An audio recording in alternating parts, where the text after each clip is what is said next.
तो मैम ने कहा कि कौन सी नदियों के पास एंड कौन से प्लेसेस के पास कौन सी नदी के पास कौन से प्लेसेस है, आप ये बताइए। ठीक है। The settlement of cities. Next day Ujjwala asked again, फिर से बोली, पहले please tell us about the Indus civilisation in detail. उन्होंने कहा कि प्लीज हमको डिटेल में बताइए इंडस सिविलाइजेशन के बारे में। टीचर ने कहा first of all we shall talk about planning and construction. पहले हम प्लानिंग एंड कंस्ट्रक्शन के बारे में बात करेंगे जो कि इस शहर मतलब इंडस वैली सिटीज में थी। From the excavation of Mohenjo-daro and Harappa, we know that those cities were well planned like the present-day colonies of cities.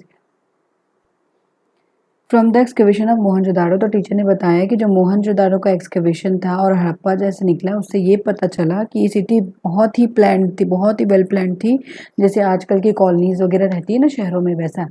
These two cities can be divided broadly into two parts, और इसको हम broadly यानी कि दो part में divide कर सकते हैं, एक सीटर और दूसरा लोअर टाउन में। The citadel that is the raised part had massive wall around, यानी कि ऊपर का हिस्सा कहना चाहिए सीटाडेल, जो कि एक बड़े सी दीवार से घिरा हुआ रहता था, ऊंचाई पे रहता था। और the second part was the lower town which was thickly inhabited, यानी कि जो बहुत ही ज़्यादा इनहैबिटेड यानी कि लोग रहते थे एकदम सकरा टाइप से। The main part of the lower town was divided into rectangular blocks by wide roads, और जो मेन पार्ट था लोअर टाउन का, ये लोअर टाउन है, ये सीटाडेल है, तो यहाँ पे जो एरिया था वो 4 पार्ट्स में डिवाइडेड था। ठीक है। और इनटू रेक्टेंगुलर ब्लॉक्स में बाय वाइड रोड्स, और चौड़े चौड़े रोड्स बने हुए थे ऐसे बीच में, cutting each other at right angles, और जैसे ये रोड्स गए तो हर एक को राइट एंगल पे कट करते थे। These were houses and drainage system on both sides of the roads, और ये घर के आसपास के पास क्या थे, नाली, ड्रेनेज सिस्टम था रोड्स पर। These houses were made of baked bricks, और ये जो घर थे वो बेक्ड ब्रिक्स यानी कि पके हुए ईंटों से बना था। एंड वर 1 और 2 हाई, और या तो वो 1 से 2 मंजिल हाई होती थी। Every house had a courtyard, वहाँ पे एक कोर्टयार्ड होता था, एक किचन होता था और एक बाथरूम भी होता था। The kitchen and bathroom had drains, kitchen में और बाथरूम में नालियाँ होती थी, ड्रेन्स होते थे, जो कि कनेक्टेड थे मेन ड्रेन से, यानी कि जो मेन ड्रेन्स थे जो कि मेन रोड पे अलग साइड मेन रोड पे थे ना, उससे कनेक्टेड थे हर घर के बाथरूम और किचन के नालियाँ। The drain was paved and covered all the things, और जो ड्रेन्स थे वो पूरी तरह से कवर्ड थे। ठीक है, जो drains and all the things show that, और ये सारी चीज़ें हमें बताती हैं कि construction of homes and settlement of the cities were very at that time, and that is the most unique feature of the Indus Valley civilization। तो ये बताती है ये सारी चीज़ें कि उस समय जो सेटलमेंट ऑफ सिटीज़ था, यानी कि शहरों की जो बसावट थी वो बहुत ही सिस्टमेटिक वे में था उस समय, एंड बहुत ही यूनिक फीचर था इंडस वैली सिविलाइजेशन का, बहुत ही इम्पोर्टेंट और एकदम ही अलग फीचर। मतलब आज के डेट पे देखा जाए तो हमको सब चीज़ की नॉलेज है, तब हम ये चीज़ बनाते हैं, उस समय तो कंप्यूटर नहीं था, कुछ भी नहीं था, बट इतना सिस्टमेटिक वे में वहाँ की सिविलाइजेशन सिटीज़ एस्टेब्लिश थी। ठीक है, अब हम पढ़ते हैं मेन बिल्डिंग्स के बारे में। Is that a pond in picture, तो अंकिता ने बोला कि ये जो दिख रहा है क्या ये एक पॉन्ड है। तो टीचर ने बोला that thing which is looking like a pond to you in the picture is a public bath. तो उन्हें कहा कि जो चीज़ आपको ये पॉन्ड की तरह दिख रही है वो एक्चुअल में एक पब्लिक बात है, यानी कि सबके लिए नहाने की जगह, which was found at the excavation of Mohenjodaro, जो कि कहाँ मिला था, मोहनजोदाड़ो के एक्सकेवेशन में, खनाई में। This is constructed in the city means जो ऊंची जगह पे थी वहां पे कंस्ट्रक्टेड था। That is the upper part of the town, Citadel मैंने बताया था कि टाउन का अपर पार्ट था, ऊपर का हिस्सा। There are rooms on all 4 sides, in the centre is a pool. तो इधर अगल बगल सब जगह रूम्स होते थे, ये दिख रहा है यहाँ पे, और ये पूल के अंदर, and this pool is 12 metre long, 12 metre लंबा, एंड 7 मीटर चौड़ा था, एंड 2.5 मीटर गहरा था। Nearby there was a well, और यहाँ पे एक कुआं भी था। Perhaps the pool was filled from this well, तो हो सकता है, सोचा जाता है, ज़्यादा डिटेल नहीं है, हो सकता है कि हो सकता है इस कुएं से इस पूल को भरा जाता हो। These were proper drains from the out flow of dirty water, और देयर वेयर प्रॉपर ड्रेन्स, और यहाँ पे एक प्रॉपर ड्रेनेज सिस्टम भी था जिससे कि गंदा पानी यहाँ से चला जाए, हट जाए। ठीक है, गंदा पानी हट जाए और डर्टी वाटर बाहर निकल जाए। The walls and the floors were treated to prevent seepage, और यहाँ के जो वॉल्स थे और फ्लोर्स, सीपेज ना हो, पानी की नमी ना हो, उससे भी मतलब उसका भी उपाय किया हुआ था।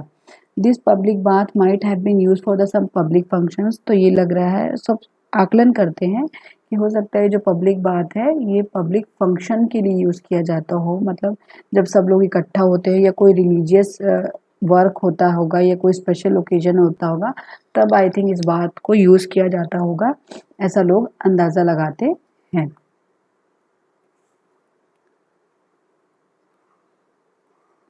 जैसे कि आपने देखा ये मोहनजोदाड़ो से मिला है बाथ हाउस। उसके बाद वीना ने पूछा, was there any other building also found, क्या और कोई बिल्डिंग मिली है? तो टीचर ने बोला, Vinay you have asked a good question, Vinay तुमने बहुत अच्छा क्वेश्चन पूछा है। A huge construction was found in the Harappa excavation, Harappa excavation में भी एक बहुत बड़ा कंस्ट्रक्शन मिला है और जिसको बोला जाता है ग्रैनरी। क्या बोला जाता है? ग्रैनरी, जैसे godown. Such constructions have been found at several other places, और ऐसे कंस्ट्रक्शन और भी जगहों पर भी मिली हैं। It is possible that grains were collected from, और यहाँ से ग्रेन्स को कलेक्ट करके रखा जाता था या कलेक्ट किया जाता था। Nearby villages as taxes and stored in such granaries to be used at times of natural calamities like earthquakes, floods or droughts।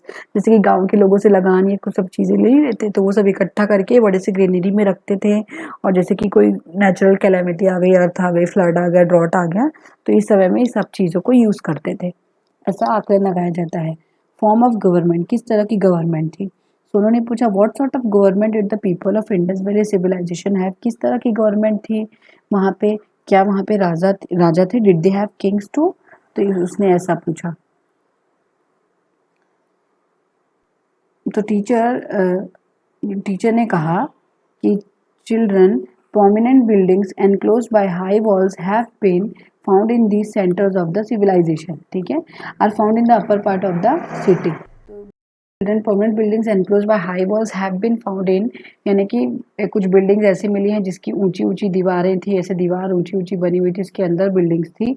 These centres of the civilisation are found in the upper part of the city, और ये सारी चीज़ें कहाँ मिली थी? ये ऊपर citadel में मिली थी। तो इट इज़ अज्यूम्ड, ये अंदाज़ा लगाया जाता है कि हो सकता है there must have been class of rulers that lived in this part, तो हो सकता है कि वहाँ पे ऐसे रूलर्स रहे हों पास्ट में कि जो इस जगह पे रहते रहे हों, क्योंकि वो सीटाडेल मतलब बड़े लोगों की जगह, ऐसा अंदाज़ा लगाया जाता है। There must have been centralise form of government with small districts under it, तो हो सकता है कि वहाँ पे एक ऐसा गवर्नमेंट हो कि ये ऊपर सेंट्रल में गवर्नमेंट हो और छोटे छोटे डिस्ट्रिक्ट में बटा हो इलाका। वेदर देयर वर किंग्स और नॉट, पता नहीं वहाँ पे राजा थे कि नहीं थे, but we have not been able to know for sure, अभी तक हमें ये सारी चीज़ों की कोई श्योरिटी नहीं है। But some statues do look as if they are of kings, but कुछ स्टैचूज जो हमें मिली है वो ऐसा लगता है कि may be statues are of kings, वो किंग्स की स्टैचूज हैं। Now what are the occupations of the people of that time, उनके ऑक्यूपेशंस क्या होते थे? Monu asked, what were the occupation of the people of the Indus valley, क्या occupation रहते होंगे? Teacher, their main occupation was farming and animal husbandry, यानी कि किसानी करना और एनिमल्स को वो डोमेस्टिकेट करना। This must be the reason why they were living near the river banks, और हो सकता है इसी कारण से, इसी रीजन की वजह से वो लोग नदी के किनारे अपना रहना चालू किए हों। They grew wheat, barley, oil seeds, cotton etcetera, उन्होंने दाल, गेहूँ, व्हीट, बार्ले, ऑयल सीड्स और कॉटन ये सब उगाना स्टार्ट किया। There were good craftsman too, वहाँ पे बहुत अच्छे क्राफ्ट्समैन भी थे, कारीगर भी थे। They had knowledge about metals like copper, उनको कॉपर मेटल्स की नॉलेज भी थी, ब्रास की नॉलेज भी थी, ब्रॉन्ज की नॉलेज भी थी, टिन की भी नॉलेज थी, और भी बहुत सारी मेटल्स की नॉलेज थी। A large number of copper and brass utensils, बहुत ही पैमाने पे कॉपर की और ब्रास यूटेंसिल्स की टूल्स भी, औजार भी, बर्तन भी, स्टेचूज भी मिले हैं खनाई में। Because of the use of bronze का यूज़ ज़्यादा था यहाँ पे, ब्रॉन्ज का, इसीलिए इसको ब्रॉन्ज एज सिविलाइजेशन भी कहते हैं, कांस्य युगीन सिविलाइजेशन भी बोलते हैं। However they have had no knowledge of iron, लेकिन जहाँ तक पता चलता है उनको लोहे की नॉलेज नहीं थी।